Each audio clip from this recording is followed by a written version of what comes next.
श्री स्वामी समर्थ. पतीची प्रगती होत नसेल किंवा घरात आर्थिक नुकसान होत असेल तर घरातील महिलांनी करावा हा एक उपाय.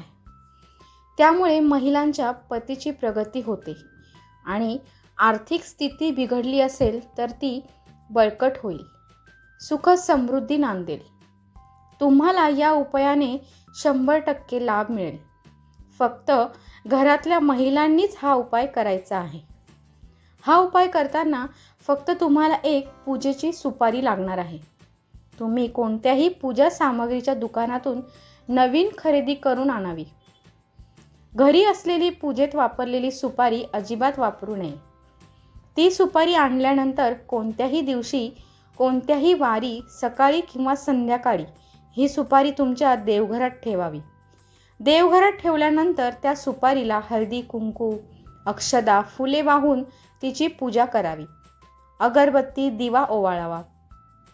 त्यानंतर सुपारीच्या समोर बघत तुम्हाला एक मंत्र म्हणायचा आहे. तो मंत्र असा आहे: ओम नमो भगवते वासुदेवाय नमः. तुम्हाला हा मंत्र 21 वेळा बोलायचा आहे. मंत्र बोलून झाल्यानंतर ती सुपारी उचलायची आहे आणि त्यानंतर एखाद्या सफेद रंगाच्या कपड्यामध्ये ती सुपारी बांधायची आहे. ती बांधून झाल्यानंतर तुमच्या घराच्या मुख्य दरवाजापाशी लावायची आहे. तुम्ही डाव्या किंवा उजव्या बाजूला ती बांधायची आहे. पण ती सुपारी घराच्या आतून बांधायची आहे, बाहेरून नाही. आतून बांधायची म्हणजे बाहेर कोणाला दिसणार नाही. त्यामुळे घरातल्या प्रत्येक सदस्याची प्रगती होईल, आर्थिक स्थिती बळकट होईल, घरात सुख समृद्धी शांती नांदेल. हा उपाय प्रत्येक महिलांनी अवश्य करावा. नक्की 100% याचा फायदा होतो. व्हिडिओ आवडला असेल तर व्हिडिओला एक लाईक करा आणि शेअर करा. श्री स्वामी समर्थ.